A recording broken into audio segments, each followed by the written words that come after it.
On m'a dit que si je baisse d'1 degré la température de mon logement, je fais 7% d'économie d'énergie. C'est vrai ça?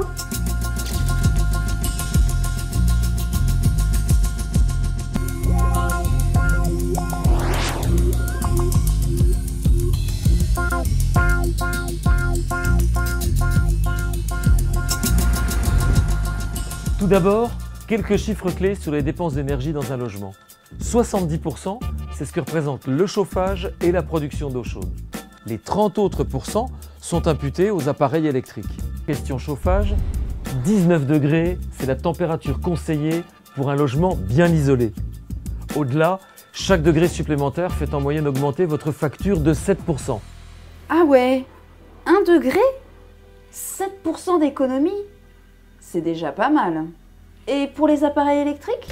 Depuis ces 30 dernières années, la consommation liée aux appareils électriques a doublé. Car si nos appareils sont toujours plus performants, nous en possédons davantage et nous n'avons pas toujours les bons réflexes d'utilisation. Faire des économies, c'est souvent une question de bon sens.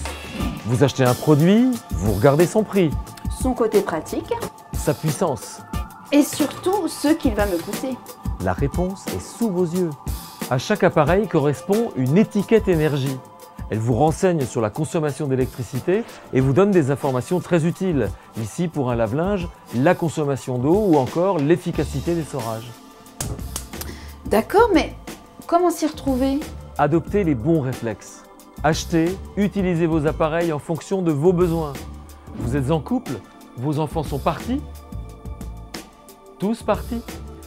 Pourquoi conserver un réfrigérateur de 500 litres alors que vous n'en avez plus l'utilité? Il intéressera peut-être une grande famille. Il en est de même pour les congélateurs qu'il faut d'ailleurs dégivrer tous les 3 mois pour éviter les surconsommations d'électricité. Et l'ordinateur? Savez-vous que pour un usage équivalent, un ordinateur portable est moins consommateur qu'une unité centrale et son écran? Indispensable votre téléphone? Plus l'écran est grand, plus il consomme.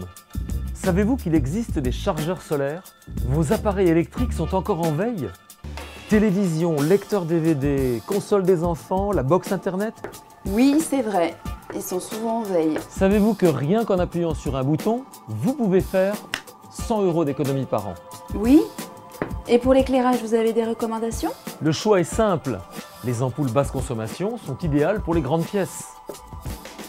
Elles consomment 4 à 5 fois moins d'énergie qu'une ampoule incandescente, pour le même rendu lumineux. Pour les petits usages, les ampoules à LED sont à privilégier. Eh ben me voilà éclairée. Tous ces petits gestes au quotidien permettent de faire une économie d'énergie de 10 à 30% en fonction du nombre de personnes dans le logement. Alors, renseignez-vous auprès de votre espace Info Énergie afin de connaître toutes les astuces.